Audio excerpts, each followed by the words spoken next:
pessoal, e nós estamos na página 30 do Homem Sapiens, daquele livro, né, que as pessoas estão aí lendo.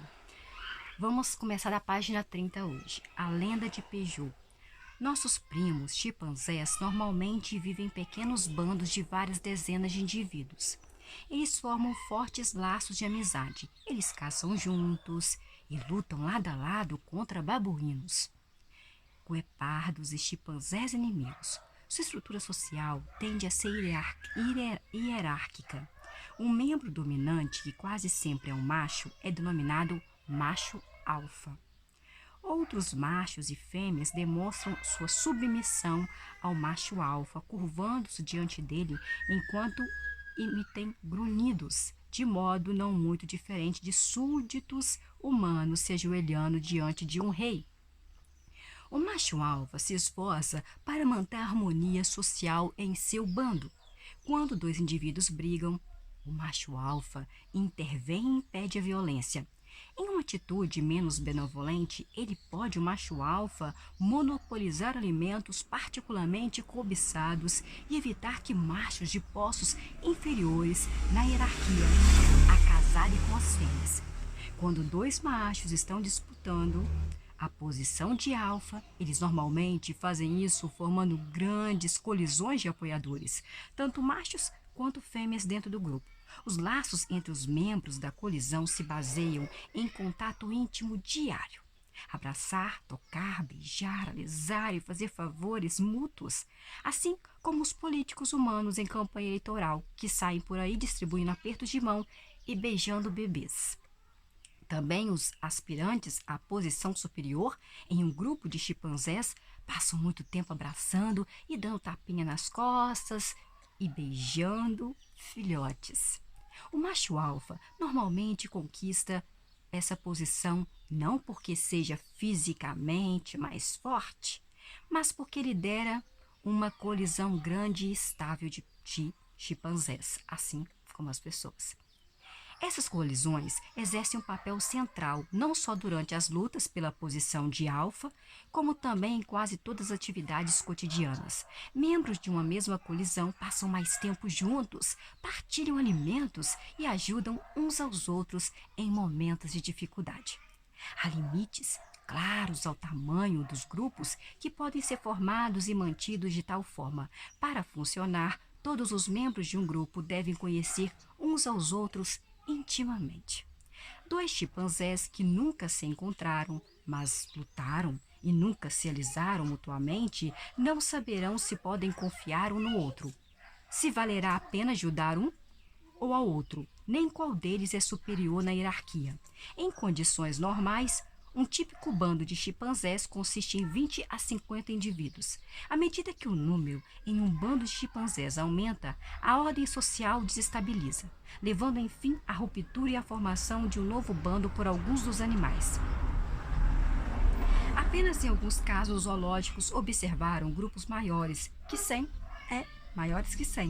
Grupos separados raramente cooperam e tendem a competir por território e por alimentos. Os pesquisadores documentaram guerras prolongadas entre grupos e até mesmo um caso de atividade genocida, em que um bando assassinou sistematicamente a maioria dos membros de um bando vizinho. Padrões similares provavelmente dominaram a vida social dos primeiros humanos, incluindo o Homo sapiens arcaico. Os humanos, como os chimpanzés, têm instintos sociais que possibilitaram aos nossos ancestrais construir amizades e hierarquias, caçar ou lutar juntos. No entanto, como os instintos sociais dos chimpanzés e dos humanos só eram adaptados para pequenos grupos íntimos, quando o grupo ficava grande demais, sua ordem social desestabilizava e o bando se dividia. Mesmo se um vale particularmente fértil pudesse alimentar 500 sapos arcaicos, não havia jeito de tantos estranhos conseguirem viver juntos. Como poderiam concordar sobre quem deveria ser o líder? Quem deveria caçar onde? Ou quem deveria acasalar com quem? Após a revolução cognitiva, a fofoca ajudou o Homo sapiens a formar bandos maiores e mais estáveis. Mas até mesmo a fofoca tem seus limites. Pesquisas sociológicas demonstram que o tamanho máximo natural de um grupo unido por fofoca é de cerca de 150 indivíduos. A maioria das pessoas não consegue nem conhecer intimamente e nem fofocar efetivamente sobre mais de 150 seres humanos. Ainda hoje, um limite crítico nas organizações humanas fica próximo desse número mágico de 150 pessoas. Abaixo desse limite, comunidades, negócios, redes sociais e unidades militares conseguem se manter principalmente com base em relações íntimas e no fomento de rumores. Não há necessidade de hierarquias formais, títulos e livros de direito para manter a ordem. Um pelotão de 30 soldados ou mesmo uma companhia de 100 soldados podem funcionar muito bem. Um pelotão de 30 soldados ou mesmo uma companhia de 100 soldados podem funcionar muito bem, com base em relações íntimas, com um mínimo de disciplina formal. Um sargento respeitado pode se tornar rei da companhia e exercer autoridade até mesmo sobre oficiais de patente. Um pequeno negócio familiar pode sobreviver e florescer sem uma diretoria, um gerente, um CO ou um departamento de contabilidade. Mas quando o limite de 150 indivíduos é ultrapassado, as coisas já não podem funcionar dessa maneira. Não é possível comandar uma divisão com milhares de soldados da mesma forma que se comanda um pelotão. Negócios familiares de sucesso normalmente enfrentam uma crise quando crescem e contratam mais funcionários. Se não forem capazes de se reinventar, acabam falindo. Como o Homo sapiens conseguiu ultrapassar esse limite crítico, fundando cidades em dezenas de milhares de habitantes, impérios que governam centenas de milhões? O segredo foi provavelmente o surgimento da ficção. Da ficção. Um grande número de estranhos pode cooperar de maneira eficaz e acreditar nos mitos, nos mesmos mitos.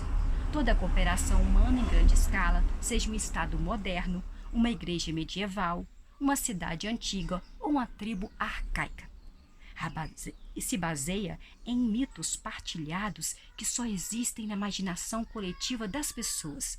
As igrejas se baseiam em mitos religiosos partilhados. Dois católicos que nunca se conheceram podem, no entanto, lutar juntos em uma cruzada ou levantar fundos para construir um hospital porque ambos acreditam que Deus encarnou em um corpo humano e foi crucificado para redimir nossos pecados.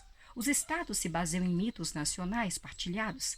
Dois sérvios que nunca se conheceram podem arriscar a vida para salvar um ao outro porque ambos acreditam na existência da nação sérvia, da terra natal sérvia deles e de bandeira sérvia deles. Sistemas judiciais se baseiam em mitos jurídicos partilhados. Dois advogados que nunca se conheceram podem unir forças para defender um completo estranho porque acreditam na existência de leis e direitos humanos e no dinheiro dos honorários deles. Mas nenhuma dessas coisas existem fora das histórias que as pessoas inventam e contam umas às outras. Não há deuses no universo. Não há nações no universo. Não há dinheiro no universo. Não há direitos humanos no universo. Não há leis no universo. Não há justiça no universo fora da imaginação coletiva dos seres humanos. As pessoas entendem facilmente que os primitivos consolidam sua ordem social acreditando em deuses, acreditando em espíritos e se reunindo a cada lua cheia para dançar juntos em volta da fogueira. Mas não conseguimos avaliar que nossas instituições modernas funcionam exatamente sobre a mesma base. Considere, por exemplo, o mundo das corporações. Os executivos e advogados modernos são de fato feiticeiros poderosos. A principal diferença entre eles é os xamãs tribais. E que os advogados modernos contam histórias muito mais estranhas. A lenda da Peugeot nos fornece um bom exemplo. Um ícone que lembra um pouco o Homem-Leão de Stendhal aparece hoje em carros, aparece em caminhões, aparece em motocicletas de Paris e Sydney. É o ornamento que adorna o capô dos veículos fabricados pela Peugeot. Uma das maiores e as mais antigas fabricantes de carros da Europa, a Peugeot começou como um negócio familiar no vilarejo de Valentinen, apenas 300 quilômetros de Caverna de Stendal. Hoje a empresa emprega cerca de 200 mil pessoas em todo o mundo, a maioria delas completamente estranhas umas às outras. Esses estranhos cooperam de maneira tão eficaz que em 2008 a Peugeot produziu mais de 1,5 milhões de automóveis, gerando uma receita de aproximadamente 55 bilhões de euros. Em que sentido podemos afirmar que a Peugeot SA, nome oficial da empresa, existe? Há muitos veículos da Peugeot, mas estes obviamente não são a empresa. Os veículos não é uma empresa. Mesmo que todos os Peugeots do mundo fossem descartados ao mesmo tempo e vendidos para o ferro velho, a Peugeot SA não iria desaparecer. Continuaria a fabricar novos carros e a publicar seu relatório anual. A empresa tem várias fábricas, tem maquinário, tem showrooms, emprega mecânicos nela, contadores e secretárias, mas tudo isso junto não constitui a Peugeot. Um desastre poderia matar cada um dos empregados da Peugeot e destruir todas as suas linhas de montagem e todos os seus escritórios executivos. Mesmo assim, a empresa Peugeot poderia obter empréstimos, contratar novos empregados, construir novas fábricas e comprar novo maquinário. A Peugeot tem gestores e tem acionistas, mas eles também não constituem a empresa Peugeot.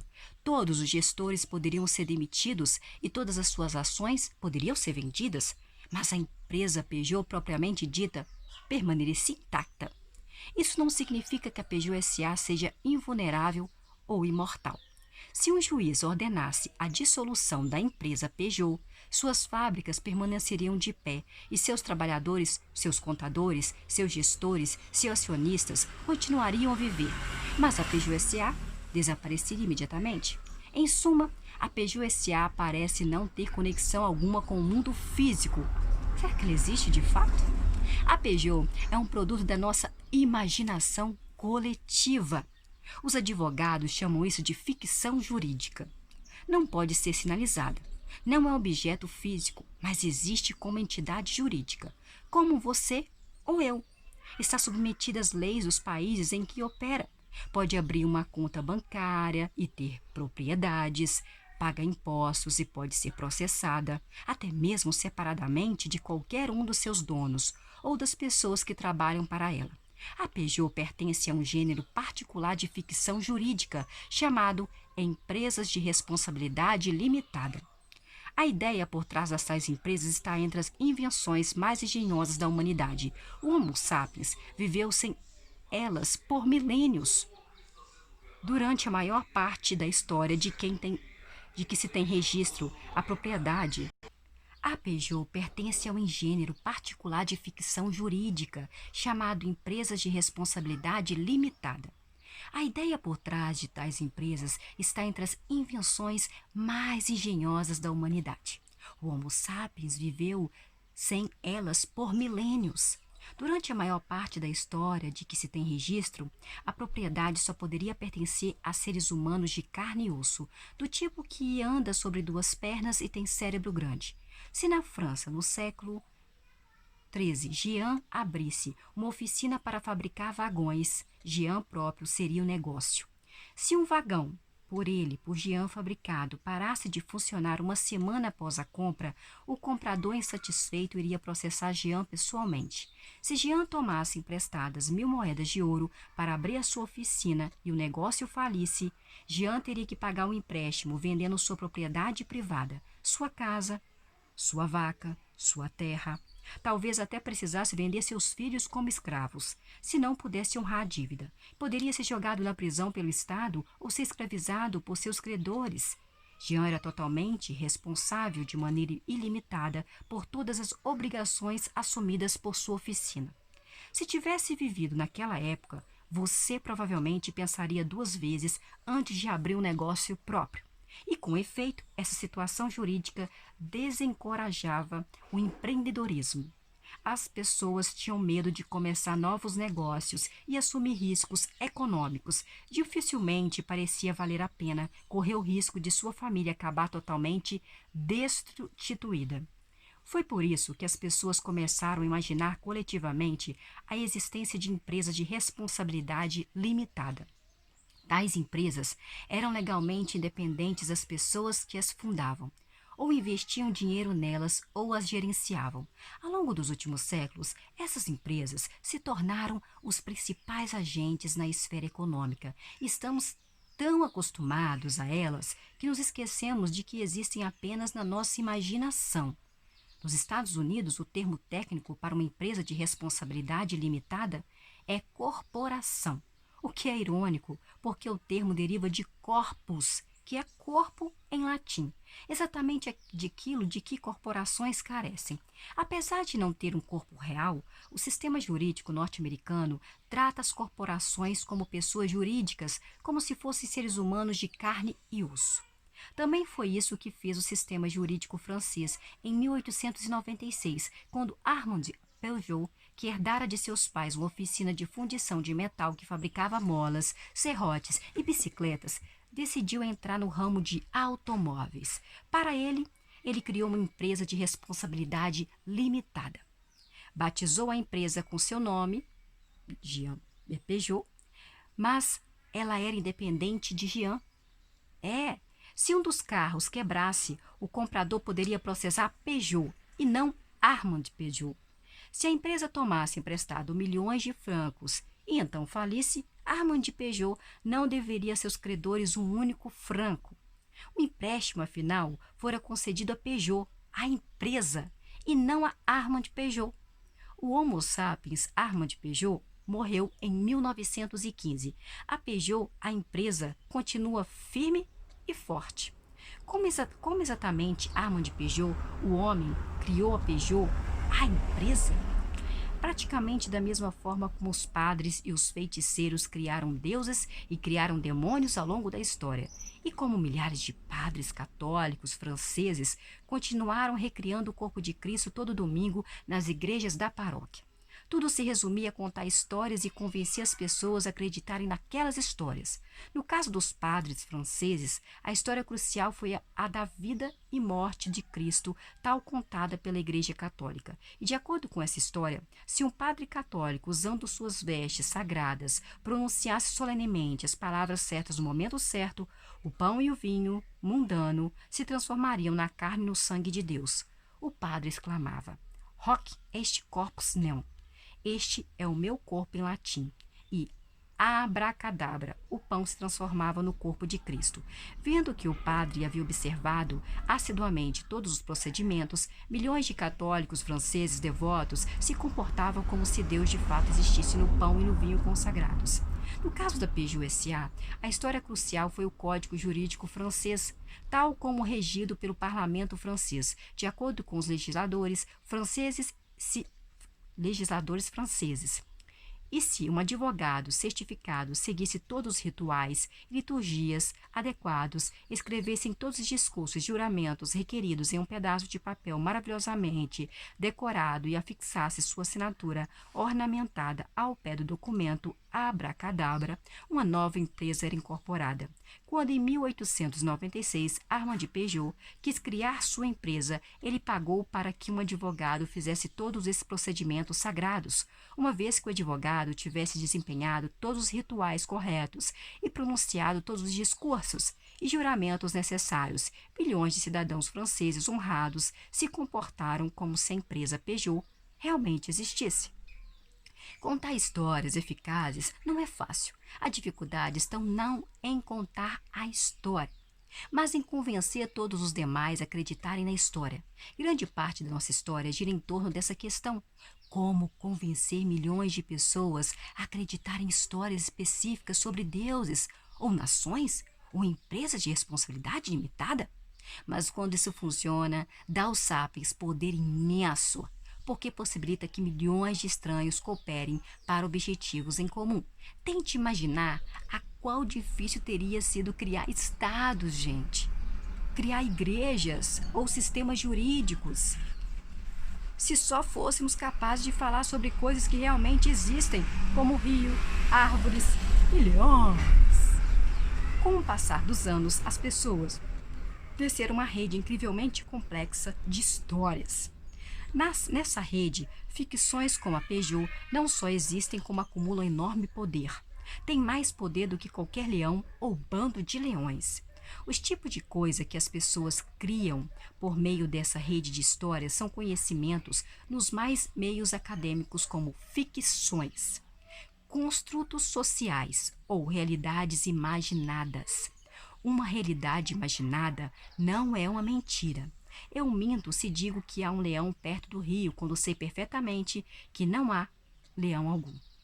Não há nada de especial nas mentiras. Macacos verdes e chimpanzés podem mentir. Já se observou, por exemplo, um macaco verde gritando: "Cuidado, um leão!", quando não havia leão algum por perto. Convenientemente, esse alarme falso afastava outro macaco que tinha acabado de encontrar uma banana, abrindo caminho para que o mentiroso roubasse o prêmio, a banana, para si. Ao contrário da mentira, uma realidade imaginada é algo que todo mundo acredita. E enquanto essa crença partilhada persiste, a realidade imaginada exerce influência no mundo. O escultor da caverna de Stendhal pode ter acreditado sinceramente na existência do espírito guardião do Homem-Leão. Alguns feiticeiros são charlatões, mas a maioria acredita sinceramente na existência de deuses e de demônios. A maioria dos milionários acredita sinceramente na existência do dinheiro. É, a maioria dos milionários acredita sinceramente na existência do dinheiro e das empresas de responsabilidade limitada, que tem limite. A maioria dos ativistas dos direitos humanos acreditam sinceramente na existência de direitos humanos. Ninguém estava mentindo quando, em 2011, a ONU exigiu que o governo líbio respeitasse os direitos humanos de seus cidadãos, embora a ONU, a Líbia e os direitos humanos sejam todos produtos de nossa fértil imaginação. Desde a revolução cognitiva, os sapiens vivem, portanto, em uma realidade dual. Por um lado, a realidade objetiva dos rios, que existem mesmo, das árvores que existem e dos leões. Por outro lado, a realidade imaginada de deuses, nações e corporações. Com o passar do tempo, a realidade imaginada se tornou ainda mais poderosa, de modo que hoje a própria sobrevivência de rios, árvores e leões depende da graça de entidades imaginadas, tais como deuses, nações e corporações. Superando o genoma. A capacidade de criar uma realidade imaginada com palavras possibilitou que um grande número de estranhos coopere de maneira eficaz, mas também fez algo mais. Uma vez que a cooperação humana em grande escala é baseada em mitos, a maneira como as pessoas cooperam pode ser alterada modificando seus mitos, contando-se histórias diferentes. Nas circunstâncias adequadas, os mitos podem mudar muito depressa. Em 1789, a população francesa, quase da noite para o dia, deixou de acreditar no mito do direito divino dos reis e passou a acreditar no mito da soberania do povo. Em consequência, desde a Revolução Cognitiva, o Homo sapiens tem sido capaz de revisar seu comportamento rapidamente, de acordo com necessidades em constante transformação. Isso abriu uma via expressa de evolução cultural, contornando os engarrafamentos da evolução genética. Acelerando por essa via expressa, o Homo sapiens logo ultrapassou todas as outras espécies humanas em sua capacidade de cooperar. O comportamento de outros animais sociais é determinado em grande medida por seus genes. O DNA não é um autocrata. O comportamento animal, no entanto, é um ambiente estável, e animais da mesma espécie tendem a se comportar de maneira similar. Em geral, mudanças significativas no comportamento social não podem ocorrer sem mutações genéticas. Por exemplo, os chimpanzés comuns têm uma tendência genética a viver em grupos hierárquicos liderados por um macho alfa.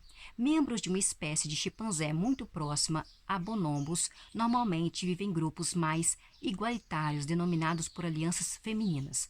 As fêmeas dos chimpanzés comuns não podem aprender com suas parentes bonobos e conduzir uma revolução feminista. Os chimpanzés machos não podem se reunir em uma assembleia constituinte para abolir o cargo de macho alfa e declarar que de agora em diante todos os chimpanzés devem ser tratados como iguais. Tais mudanças drásticas de comportamento só ocorreriam se algo mudasse no DNA dos chimpanzés. Por razões similares, os humanos arcaicos não iniciavam revoluções. Até onde sabemos, as mudanças nos padrões sociais, a invenção de novas tecnologias e a consolidação de novos hábitos decorreram mais de mutações genéticas e pressões ambientais do que iniciativas culturais. É por isso que levou centenas de milhares de anos para os humanos darem esses passos. Há 2 milhões de anos, mutações genéticas resultaram no surgimento de uma espécie humana chamada Homo erectus. Seu surgimento foi acompanhado pelo desenvolvimento de uma nova tecnologia de ferramentas de pedra. Hoje reconhecida como uma característica decisiva dessa espécie, enquanto o Homo erectus não passou por novas alterações genéticas, suas ferramentas de pedra continuaram mais ou menos as mesmas por quase 2 milhões de anos.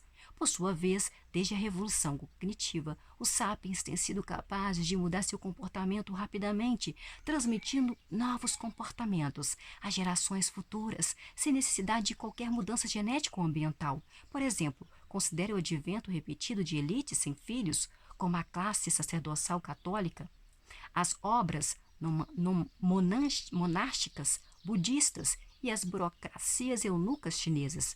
A existência de tais elites vai contra os princípios mais fundamentais da seleção natural, já que esses membros dominantes da sociedade deliberadamente abrem mão da procriação. Enquanto, entre os chimpanzés, os machos alfa usam seu poder para ter relações sexuais com tantas fêmeas quanto possível e, consequentemente, gerar uma grande proporção dos filhotes do grupo. Os macho-alfa católicos se abstêm completamente das relações sexuais e dos cuidados dos filhos. Essa abstinência não resulta de condições ambientais singulares, tais como a carência severa de alimentos ou de parceiros em potencial. Tampouco é resultado de alguma remutação genética peculiar. A Igreja Católica sobreviveu por séculos não por transmitir um gene do celibato, de um papa ao seguinte, mas por transmitir as histórias do Novo Testamento e do direito canônico católico. Em outras palavras, enquanto os padrões de comportamento dos humanos arcaicos permaneceram inalterados por dezenas de milhares de anos, os sapiens conseguem transformar suas estruturas sociais, a natureza de suas relações interpessoais, suas atividades econômicas e uma série de outros comportamentos no intervalo de uma ou 2 décadas. Considere uma habitante de Berlim nascida em 1900 e vivendo longevos 100 anos. Ela passou a infância no Império Hohenzollern de Guilherme II, seus anos adultos na República de Weimar, no Terceiro Reich nazista e na Alemanha Oriental comunista, e morreu cidadã de uma Alemanha democrática reunificada. Conseguiu ser parte de 5 sistemas sociopolíticos muito diferentes, embora seu DNA tenha permanecido exatamente o mesmo. Isso foi essencial para o sucesso dos sapiens. Em uma briga de 1 para 1, provavelmente um neandertal teria derrotado um sapiens, mas em um conflito de centenas, os neandertais não teriam uma chance sequer. Os neandertais podiam partilhar informações sobre o paradeiro de leões, mas provavelmente não podiam contar e revisar histórias sobre espíritos tribais. Sem a capacidade de criar ficção, os neandertais não conseguiam cooperar efetivamente em grande número, nem adaptar seu ambiente social para responder aos desafios em rápida transformação.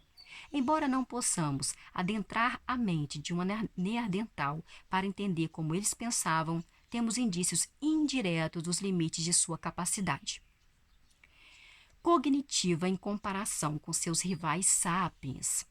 Ao escavar sítios habitados por sapiens há 30 mil anos no interior do continente europeu, os arqueólogos ocasionalmente encontraram conchas da costa mediterrânea e da costa atlântica.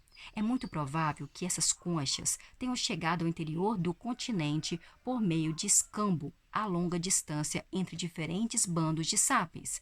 Os sítios de neandertais não têm indícios de tal escambo. Cada grupo fabricava suas próprias ferramentas com materiais encontrados no local. Outro exemplo vem do Pacífico Sul. Bandos de sapiens que viveram na ilha de Nova Irlanda, no norte do Nova Guiné, usaram um vidro vulcânico chamado obsidiana para manufaturar ferramentas particularmente fortes e afiadas. A Nova Irlanda, entretanto, não tem depósitos naturais de obsidiana.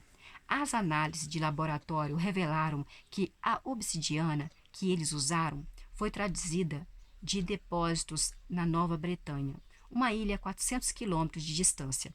Alguns dos habitantes dessas ilhas devem ter sido navegantes habilidosos que percorriam longas distâncias negociando de ilha em ilha. O comércio pode parecer uma atividade muito pragmática, que não requer nenhuma base fictícia, mas o fato é que nenhum outro animal, além dos sapiens, pratica o comércio, e todas as redes de comércio dos sapiens, sobre as quais temos informações detalhadas, se baseiam em ficções. O comércio não pode existir sem confiança, e é muito difícil confiar em estranhos. A rede de comércio global de nossos dias se baseia em nossa confiança em entidades fictícias, tais como o dólar, o Federal Reserve Bank, as marcas registradas das corporações. Quando dois estranhos em uma sociedade tribal querem fazer comércio, eles geralmente constroem confiança mútua recorrendo a um deus, um ancestral mítico ou um animal tolêmico em comum. Se sapiens arcaicos que acreditavam em tais ficções trocaram conchas e obsidianas, é razoável pensar que também podem ter trocado informações, criando assim redes de conhecimento muito mais amplas e mais densas do que a que serviu aos neandertais e a outros humanos arcaicos. As técnicas de caça são outro exemplo dessas diferenças. Os neandertais geralmente caçavam sozinhos ou em pequenos grupos. Os sapiens, por outro lado, desenvolveram técnicas que se apoiavam na corporação entre dezenas de indivíduos e talvez até mesmo entre bandos diferentes. Um método particularmente eficaz era cerca de um rebanho inteiro de animais, como cavalos selvagens, e então acossá-los em desfiladeiro. Acossá-los em um desfiladeiro, onde era fácil abatê-los em massa. Se tudo saísse de acordo com o plano, os bandos podiam obter toneladas de carne, de gordura e pele animal em uma única tarde de esforço coletivo e consumir essas riquezas numa grande festividade, ou secá-las e congelá-las para um uso posterior. Os arqueólogos descobriram sítios em que rebanhos inteiros eram abatidos anualmente dessa maneira. Há inclusive sítios onde se ergueram cercas e obstáculos a fim de criar armadilhas artificiais e abatedouros. Podemos presumir que os neandertais não ficaram felizes ao ver seus campos de caça tradicionais transformados em abatedouros controlados pelos sapiens. No entanto, se a violência irrompeu entre as duas espécies, os neandertais não se saíram muito melhor do que os cavalos selvagens. 50 neandertais cooperando em padrões tradicionais estáticos não eram páreo para 5 centenas de sapiens versáteis e inovadores. E mesmo que os sapiens perdessem o primeiro round, logo eram capazes de inventar novas estratagemas que lhes possibilitariam vencer o segundo. A imensa diversidade de realidades imaginadas que os sapiens inventaram e a diversidade resultante de padrões de comportamento são os principais componentes do que chamamos culturas. Desde que apareceram, as culturas nunca cessaram de se transformar e se desenvolver. E essas alterações irrefreáveis são o que denominamos história. A revolução cognitiva é, portanto, o ponto de que a história declarou independência da biologia. Até a revolução cognitiva, os feitos de todas as espécies humanas pertenciam ao reino da biologia, ou, se quisermos, da pré-história, ou tendo a evitar o termo pré-história, pois sugere erroneamente que até mesmo antes da revolução cognitiva, os humanos constituíam uma categoria própria. A partir da revolução cognitiva, as narrativas históricas substituem as narrativas biológicas como o nosso principal meio de explicar o desenvolvimento do homem sapiens. Para entender a ascensão do cristianismo ou a Revolução Francesa, não basta compreender a interação entre genes, hormônios e organismo. É necessário também levar em consideração a interação entre ideias, imagens e fantasias. Isso não significa que o Homo sapiens e a cultura humana tenham se tornado isentos de leis biológicas. Ainda somos animais, e nossas capacidades físicas e emocionais e cognitivas continuam sendo moldadas por nosso DNA. Nossas sociedades são construídas com os mesmos tijolos que a sociedade dos neandertais e dos chimpanzés. E quanto mais examinarmos esses tijolos, sensações, emoções, laços familiares, menos diferenças encontramos entre nós e os outros primatas. No entanto, é um erro procurar diferença no nível do indivíduo ou da família. Nas comparações entre indivíduos, ou mesmo entre grupo de 10, somos embaraçosamente similares aos chimpanzés. As diferenças significativas só começam a aparecer quando ultrapassamos o limite de 150 indivíduos. E, quando chegamos a 1.000 ou 2.000 indivíduos, as diferenças são assombrosas. Se você tentasse agrupar milhares de chimpanzés na praça Tiananmen, em Wall Street, no estádio de Maracanã ou na sede da ONU, o resultado seria um pandemônio. Já os sapiens se reúnem regularmente aos milhares de tais lugares. Juntos, criam padrões ordenados, tais como rede de negócios, celebrações em massa, instituições políticas, que jamais poderiam criar de forma isolada. A diferença real entre os nós e os chimpanzés é a cola mítica que une grandes entidades de indivíduos, famílias e grupos. Essa cola nos tornou os mestres da criação. É claro, também precisamos de umas outras coisas, como a capacidade de confeccionar, de usar ferramentas, mas a confecção de ferramentas é insignificante se não estiver associada com a capacidade de cooperar com muitas outras pessoas. Como é possível que hoje tenhamos mísseis intercontinentais com ogivas nucleares se há 30.000 anos tínhamos apenas lanças com ponta de sílex? Fisiologicamente, não houve qualquer melhoria significativa em nossa capacidade de confeccionar ferramentas nos últimos 30.000 anos. Albert Einstein era muito menos hábil com as mãos do que com um antigo caçador-coletor. No entanto, nossa capacidade de cooperar com um grande número de estranhos aumentou consideravelmente. A antiga lança com ponta de sílex era manufaturada em minutos por uma única pessoa, que confiava no conselho e no auxílio de uns poucos amigos íntimos. A produção de uma ogiva nuclear moderna requer a cooperação de milhões de estranhos em todo o mundo. Dos trabalhadores que extraem o minério de urânio das profundezas da Terra, aos estudiosos da física que escrevem longas fórmulas matemáticas para descrever as interações entre partículas subatômicas. Para resumir as relações entre biologia e história após a revolução cognitiva, a biologia estabelece os parâmetros básicos para o comportamento e as capacidades de Homo sapiens. Toda a história acontece dentro dos limites dessa arena biológica. No entanto, essa arena é extraordinariamente grande, possibilitando que os sapiens joguem uma incrível variedade de jogos. Graças à sua habilidade de criar ficções, os sapiens inventam jogos cada vez mais complexos, que cada geração desenvolve e elabora ainda mais. Em consequência, a fim de entender como os sapiens se comportam, devemos descrever a evolução histórica de suas ações. Considerar apenas nossos limites biológicos seria como um locutor esportivo, que ao transmitir uma partida da Copa do Mundo, oferecesse aos ouvintes uma descrição detalhada do campo, uma vez de relatar o que os jogadores estão fazendo. Que jogo nossos ancestrais da Idade de Pedra jogaram na arena da história? Qual jogo será? Até onde sabemos, as pessoas que esculpiram o Homem-Leão de Stendhal há cerca de 30.000 anos tinham as mesmas capacidades físicas, emocionais e intelectuais que nós temos. O que elas faziam assim que acordavam, gente? Será?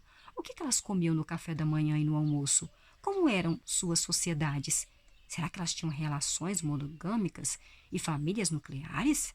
Tinham cerimônias, códigos morais, competições esportivas e rituais religiosos? Será que travavam guerra? O próximo capítulo espreita detrás de cortina das eras, examinando como era a vida nos milênios que separa a revolução cognitiva da revolução agrícola. Para um dia na vida de Adão e Eva. Página 46. Para entender nossa natureza, nossa história e nossa psicologia, devemos entrar na cabeça dos nossos ancestrais caçadores-coletores. Durante praticamente toda a história da nossa espécie, os sapiens viveram como caçadores-coletores. Os últimos 200 anos, durante os quais um número cada vez maior de sapiens ganha o pão de cada dia como trabalhadores urbanos e funcionários administrativos, e os 10.000 anos precedentes, durante os quais a maioria dos sapiens vivia como agricultores e pastores, são um piscar de olhos em comparação com as dezenas de milhares de anos durante as quais nossos ancestrais foram caçadores e coletores. O campo próximo da psicologia evolutiva afirma que muitas de nossas características psicológicas e sociais do presente foram moldadas durante essa longa era pré-histórica. Ainda hoje, afirmam especialistas da área, nosso cérebro e nossa mente são adaptados para uma vida de caça e coleta. Nossos hábitos alimentares, nossos conflitos, a nossa sexualidade são todos consequência do modo como nossa mente de caçadores-coletores interage com o ambiente pós-industrial de nossos dias, com megacidades, aviões, telefones e computadores. Esse ambiente nos dá mais recursos materiais e vida mais longa do que a desfrutada por qualquer geração anterior, mas também nos faz sentir alienados, deprimidos, pressionados. Para entender por quê, apontam os psicólogos evolutivos, precisamos nos aprofundar no mundo de caçadores-coletores que nos moldou, o mundo que, subconscientemente, ainda habitamos. Porque, por exemplo, as pessoas se regalam com alimentos altamente calóricos que tão pouco bem fazem a seus corpos? A sociedade e afluentes de hoje estão tomadas por uma praga da obesidade, que está rapidamente se alastrando para países em desenvolvimento. É intrigante tentar entender por que nós ficamos empanturrados com os alimentos mais doces que eu amo e mais gordurosos que conseguimos encontrar, até considerarmos os hábitos alimentares dos nossos ancestrais caçadores-coletores, nas savanas e florestas que eles habitavam. Alimentos doces e calóricos eram extremamente raros e a comida em geral era escassa. Um caçador-coletor tipo de 30.000 anos atrás só tinha acesso a um tipo de comida doce, frutas maduras. Se uma mulher da Idade da Pedra se deparasse com uma árvore repleta de figos, a coisa mais razoável a fazer era ingerir o máximo que pudesse imediatamente, antes que um bando de babuínos comesse tudo. Hoje, podemos morar em apartamentos com geladeiras abarrotadas, mas nosso DNA ainda pensa que estamos em uma savana. E é isso que nos motiva a comer um pote inteiro de sorvete quando encontramos um no freezer e fazê-lo sorvete descer com uma Coca-Cola bem grande. Essa teoria do gene guloso é amplamente aceita. Outras teorias são muito mais controversas. Por exemplo, alguns psicólogos evolutivos afirmam que bandos antigos de caçadores-coletores não eram compostos de famílias nucleares centradas em casais monogâmicos. Não eram compostos de famílias nucleares centradas nos casais monogâmicos. Em vez disso, eles viviam em comunidades onde não havia propriedade privada, nem relações monogâmicas, ou mesmo paternidade. Em um bando como esse, uma mulher podia ter relações sexuais e formar laços íntimos com vários homens.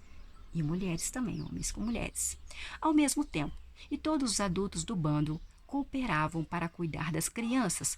Os homens mostravam igual preocupação por todas as crianças, uma vez que nenhum sabia ao certo quais eram definitivamente filhos seus.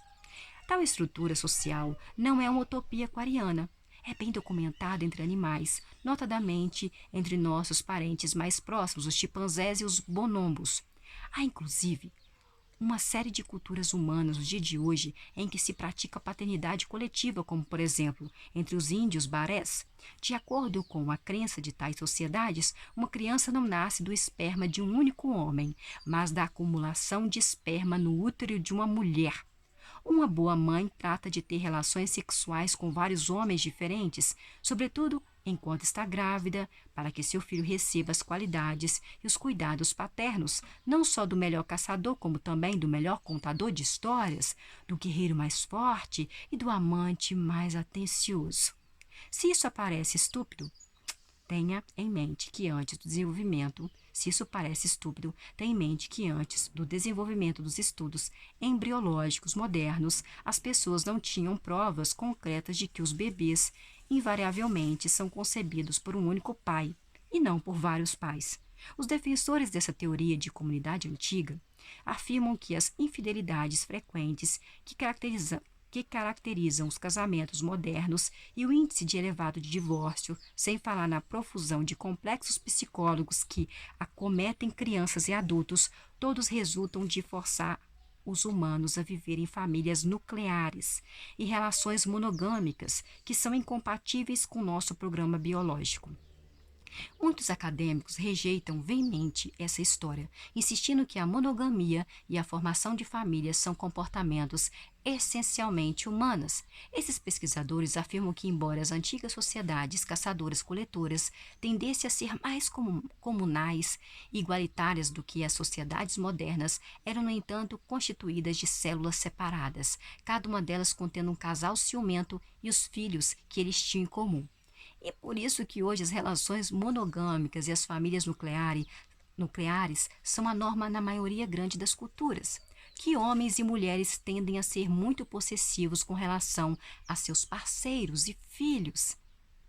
E que até mesmo em estados modernos como Coreia do Norte e a Síria, a autoridade política passa de pai para filho. A fim de resolver essa controvérsia e entender nossa sexualidade, nossa sociedade, nossa política, precisamos saber algumas coisas sobre as condições de vida de nossos ancestrais, a fim de examinar como vivia os sapiens entre a revolução cognitiva de 70 mil anos atrás e o começo da revolução agrícola há cerca de 12 mil anos atrás.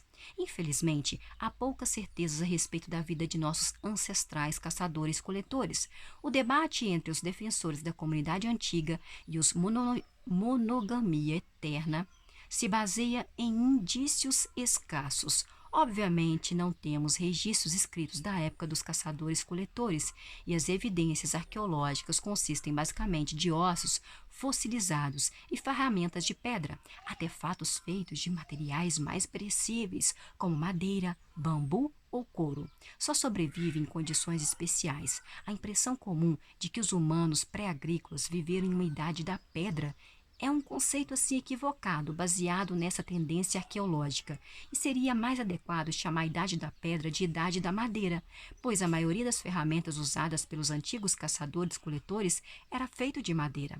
Toda a reconstrução da vida dos antigos caçadores-coletores com base nos artefatos remanescentes é extremamente problemática, e uma das diferenças mais gritantes entre eles e seus descendentes agrícolas e industriais é que, para começar, os caçadores-coletores tinham pouquíssimos artefatos e estes exerciam um papel comparativamente modesto em suas vidas. Ao longo de sua vida, um típico membro de uma sociedade moderna afluente possui vários milhões de artefatos de carros e casas, fraldas descartáveis e caixas de leite.